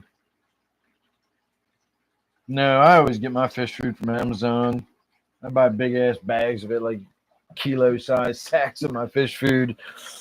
My thoughts on water testing is if you are a beginner and you're serious about fish keeping in the sense that you're going to keep a lot of tanks and you hope one day to have a fish room like I've got and that sort of thing, if that's how you're approaching fish keeping and you are going to take it seriously, then take it seriously and start learning about the nitrogen cycle, read about it, but also physically learn about it. Test your tanks. Do nitrate tests periodically. You don't have to test for ammonia and nitrate or nitrite and all that if there's no issue and you're not having any problems or whatever. But the nitrate is something that's easy to test. That's why we test for nitrate. It's not that the nitrate itself is particularly harmful to your fish. It's not. But it's something that's very easy to test for, and therefore you can use it as a proxy. When it's getting up to here, we do a water change, and it just makes everything easy, and that's fine. So if you're new and you're just learning about your tank and you're setting up different tanks, remember, every tank, even if you set 2 tanks up very similar, they're still going to function differently. They're still going to be their own unique tanks. And so learn about them. Do water changes, do a before test on nitrate, do an after test, and do your water change and see how much it removes and changes. See how long it takes to get back to where you started. Just mess with all that stuff. Check all that stuff. And after a while, you'll start to get to know how your tanks work, and you'll get to know what effect this has, and you'll get to know what happens when you mess with a filter and you clean a filter too much and you see that bump in your nitrogen cycle, and learn all that stuff. And the only way you can learn all that stuff is by testing. Eventually, you're going to learn all that stuff. And, I've been doing this forever. It feels like over 15 years now or something. And I rarely test my tanks. I really need to test my tanks because there's nothing going on in my tanks. If I'm just on my regular random water changes, my tanks all just tick over like a clock. I could go on vacation, and if the lights turn themselves on and off, the fish probably wouldn't know I was gone. But I still do maintenance and stuff. I just don't test my water. I don't need to. If something happens, for example, the other day we found that one of my filters had stopped flowing, and I didn't really know how long it had been since it stopped flowing. So I was concerned that maybe some of the water in the filter had gone sour after just kind of being in there for several days with, possibly. And so when I started it up and let the water start flowing back into the tank, it was all murky looking. I gave it a few minutes for the water to circulate all around, and then I did an ammonia test just to make sure. I didn't suspect there was going to be any ammonia, or I wouldn't have dumped the water into the tank in the first place. But I just wanted to make sure I didn't just accidentally dump some ammonia into the tank. So it's easy enough to do a test. I did. There was no ammonia. Nothing to worry about now. It was just a little bit of muck. It'll go away just the way it was going before. And so I test in those kind of circumstances. If I came down here and I saw all my fish near the surface of the water, all swimming around back and forth, I would start testing my tank immediately for ammonia and nitrite. I'd look at my filters, see what's going on. Why are all these fish near the surface? That's when I test my tanks. I don't test to see where my nitrate is to say, ooh, it's getting close. It's not quite ready for a water change yet. But when those nitrates get a little higher, then it'll be ready for. I don't do anything approaching that as far as testing my tanks or giving a shit about my nitrates or anything like that. And you shouldn't either. You really shouldn't be concerned about the nitrate. Don't let it get to 1,000 parts per million. I don't know how you realistically do that, but don't worry about it, always being under 40 or it gets dangerous over 40 or anything like that. It doesn't. Don't worry about it.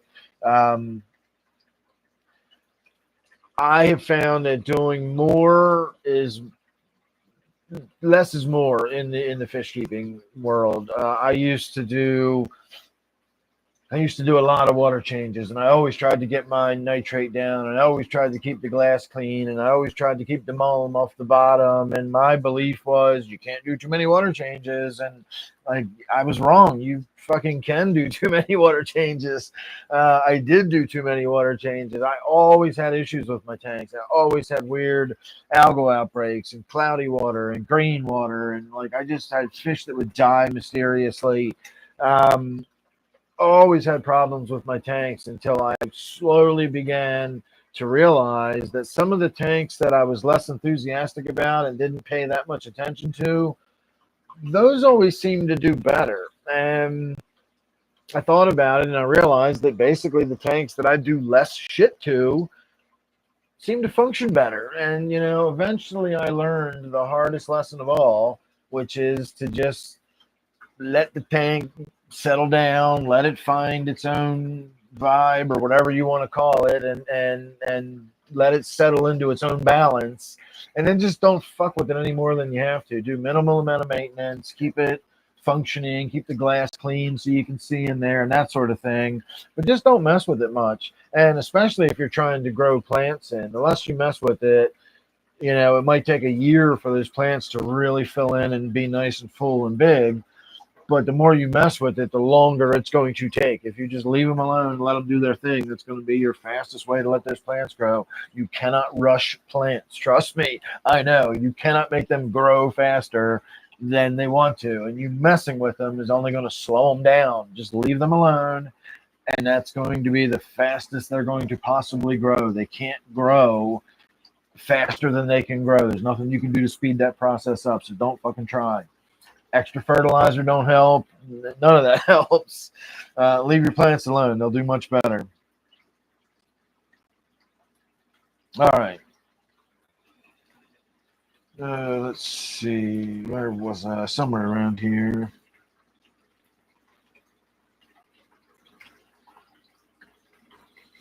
Let's see. First tested. That's where I left off. How many years? Should you get a new filter? As long as that filter's still working, I don't see any reason to ever get a new filter. As long as it's running and it's quiet, I'll keep the same filter forever.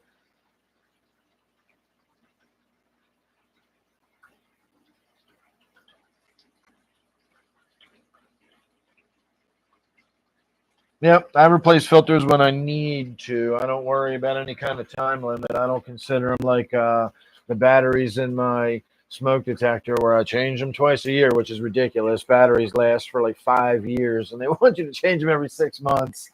I actually buy smoke detectors now that have built in, they're disposable. Once you pull the little tab out, you got a 10-year battery in there, and then you throw them away after 10 years and you replace the whole unit. So I don't have to worry about changing my battery every time I change my calendar or my clock. I'm sorry, not my calendar. I was thinking about twice on the calendar, twice a year, you have to change them. So no, I don't do that anymore. I don't have those kind of batteries in my smoke detectors.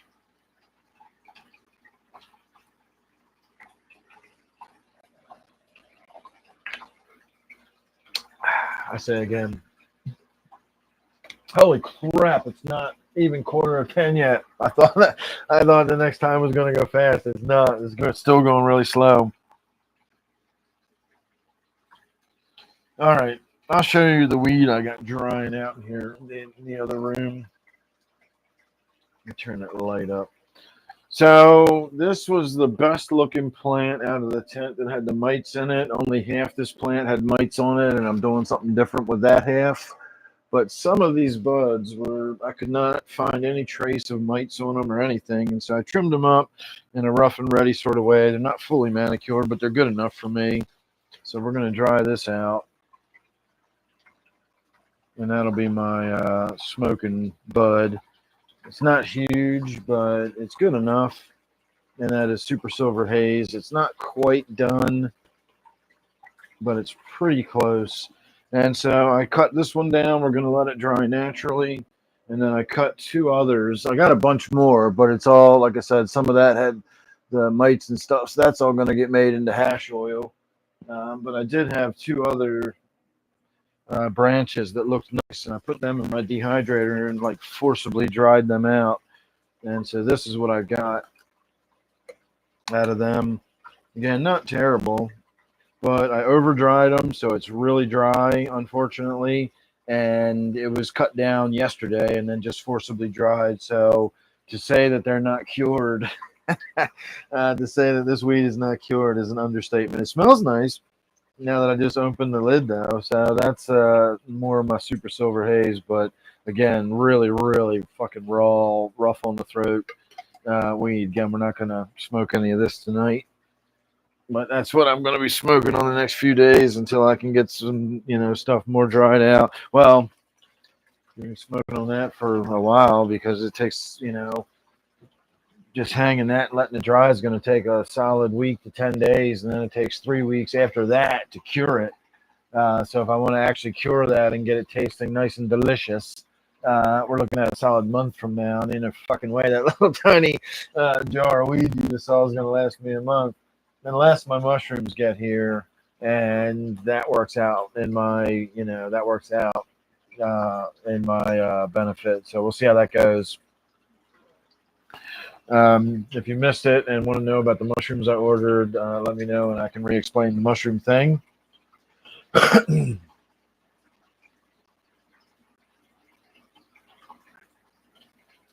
Can you buff out scratches in your tank? If you've got an acrylic tank, you can, but if you've got a glass tank and you actually scratch it with drag some substrate up on the glass or something and you leave some scratches in there, there's nothing you can do about that I know of. I don't think you can buff out glass. But if you've got an acrylic tank, you can buff it out. If it's scratched on the outside, you can do it without taking the fish out and everything. Obviously, if you inadvertently scratch the inside while you're wiping the glass down, or wiping the surface down, I should say, the acrylic, you can, you have to drain the tank and everything, but you can buff out acrylic. It's a lot of work, but you can do it, especially if it's a deep scratch. All right, everybody, we are coming down the home stretch. So I'm going to start winding down. Got a couple minutes left. So get your last thoughts in. Any questions or anything before we go? Anything you want to see before we leave? I should probably turn the disco light back on so we can end more and more of a party environment. I'm getting seizures again because of the damn lights and my flashing in my eyes. I do a live stream every Friday night and Sunday night for the public from 8 p.m. till at least 10 o'clock. It depends on how lively the crowd is and how lively I'm feeling. Sometimes we do longer than that. Sometimes we do much longer than that. But every Friday night at 8 is when we start. That's 8 o'clock Eastern time. If you want to join the channel membership, it's $2.99 a month, and that'll get you access to a members-only live stream on Wednesday night at 8 o'clock as well. So you'll get, you'll get 4 extra live streams a month for your membership, and you also get access to the Discord server, which is a community over there. Everybody posts their pictures or whatever, etc. So you get all that for $2.99 a month. But remember, if you are signing up for the membership, it's not the Patreon. It's the actual YouTube channel membership. If you go underneath my videos, you'll see a little button that says join. That's the button you want to click. It's $2.99 a month, and it gets you access to the members only live stream, and it also gets you access to the Discord server. Otherwise, for the public, for free, Friday and Sunday at 8.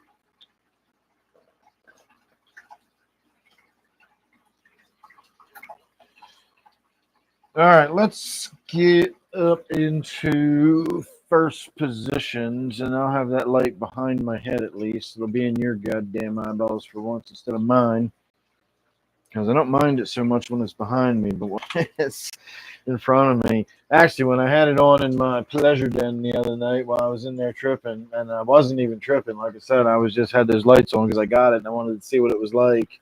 It was a bit much. I had to. Got to say, I decided not to turn it, not to have it on after a while. It got to be a bit much for me. Oh, look at that shit shining off my head. Look how shiny my head is. Jeez Louise. I kind of like the look, though. It's cool. Let's see what happens when we turn the light on. Oh, that's a lot less fun, but that's all right. We can do that.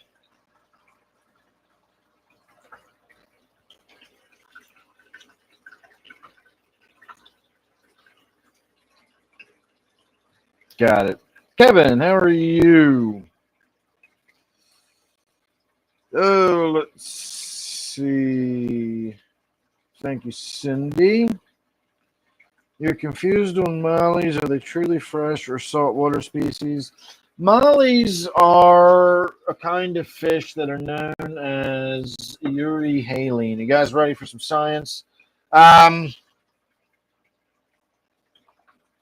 There is no such thing as a brackish fish. Brackish is the water condition, and it defines a kind of water that's It's salty, but it's somewhere between seawater, like ocean water, marine water, and fresh water. You think of like a tidal basin or a harbor or a bay where you got rivers running in, there's fresh water mixing with ocean water. And so you're somewhere in between. That's what brackish water is. So there's no fish that is brackish. There's just water that is brackish. There are fish that can live in that brackish water, though, and that's what we think of as a brackish fish. A lot of those fish, though, don't necessarily live in brackish water. They live in fresh water, but they are also the type of fish that we would call a brackish fish. So what that type of fish really is it's called euryhaline. And euryhaline literally means wide range of salinity, haline being salinity. So regular fish, you, me, saltwater fish, we are known as stenohaline. Our bodies need a fairly constant salinity. We need a fairly constant amount of electrolytes in our system. My angelfish need a fairly narrow range of salinity. They have to stay in fresh water. An angelfish cannot live even in low-end brackish or whatever. So they are stenohaline fish, very narrow range of salinity. Corals that live in the ocean are a very narrow range. If you shift their salinity even a little bit, I know they live in salt water, but they still have a very narrow range they can survive in. And so they're stenohaline.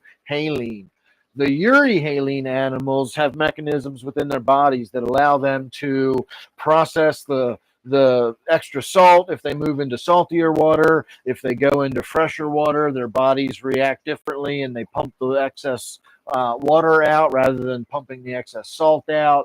And so they're euryhaline animals. They can live in a wide range of salinity. And mollies and a lot of the live bears can live in a fairly wide range of salinities, but the mollies can live all the way up into salt water. And so you generally find them in hard water, which again is a higher salinity. I know when we think about salinity, we think about, the taste of saltiness, but salinity is defined as basically the amount of dissolved mineral solids that are in water. So hard water is getting up to the very bottom end of brackish water. If you go a little beyond that, you add some more mineral salts and stuff, now you're into brackish water from very hard. So mollies like that very hard water. They're at the top end of where you're sort of switching from fresh into low end brackish. That's where they like to be anyway. And I actually don't do well with mollies in my fresh water because I'm very soft freshwater. There's not a lot of minerals in my water at all. And I only get a couple of years out of mollies. They don't grow really big. You want to grow a molly big, grow it up in some mid-range brackish water, or let it go all the way up into marine water, and you can get a 6-inch molly. You get a sailfin molly with a fin that tall on top of it, because they do really well in salt water as well. So they are both. They are not typically what we would think of as a brackish fish, but they're what we would think of as a brackish fish. Technically, they're euryhaline fish, though. They can live in a wide range of salinity, and that's why they're typically sold as freshwater fish, because that's generally where they live. But they can live all the way up into, saltwater molly, and then they can charge you $25 at the fish store because they're calling it a saltwater molly, which is usually how that works. So I hope that didn't confuse you further. Silver dollars, I just start with the regular old food.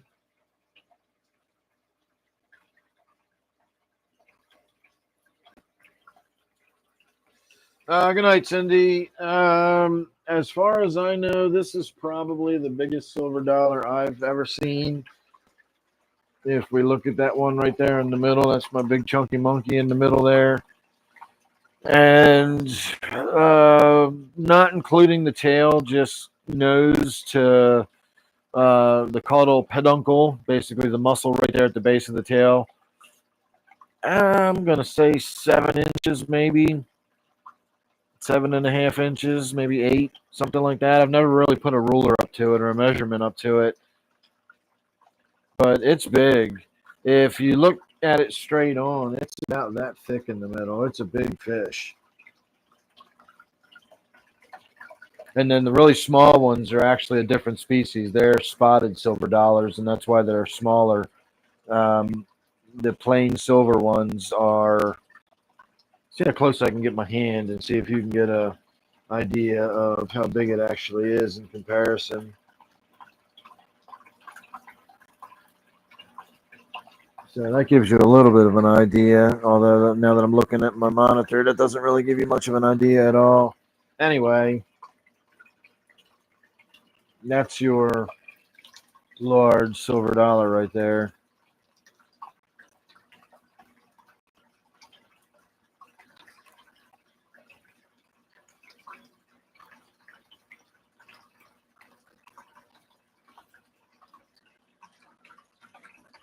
I was wondering how close I was going to be able to get to his face before it decided to flee. Look at that party time that we got going on in here. I knocked over my damn drink, but fortunately it's in a bottle with a lid on it. All right, everybody, we made it to 10 o'clock.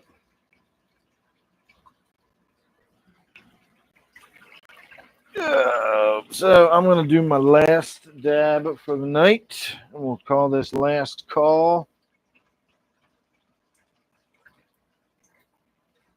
And we're just sitting on some miscellaneous hash oil. I don't know where this came from. I made it out of something.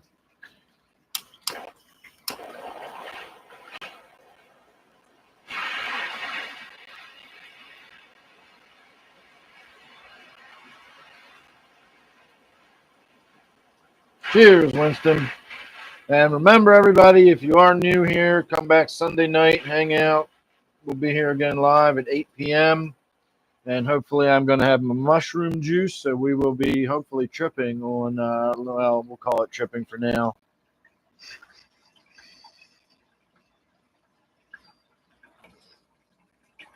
If you want to see what it actually turns out to be, show up on Sunday night. I was hoping that would look cool with the light shining through it. That's more like a 70s disco. Hell yeah.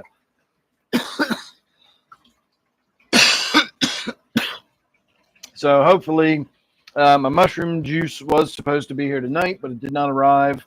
So hopefully tomorrow my mushroom juice will be here, which means I will still have some on Sunday night because there's no way I'm drinking all of it tomorrow. So Sunday night we'll have the mushroom juice, and that should be a lot of fun. I have on the time, I don't know why I'm doing the Dutch angles there. On the times I have done my mushroom trips here on the live streams, it's been a lot of fun, at least for me. And that's the main point. Since I never make any money off these things anymore, I may as well have fun, right? So Sunday night, hopefully, will be another tripping night. So tune in for that if you're interested. Maybe we'll just bottoms up and just swig the whole bottle on Sunday night. You guys pay me enough and we'll do that, but we'll see what happens. All right, everybody. I will see you all later. Thanks for hanging out. I had fun tonight. I hope you did too. And I will see you all on Sunday. Good night.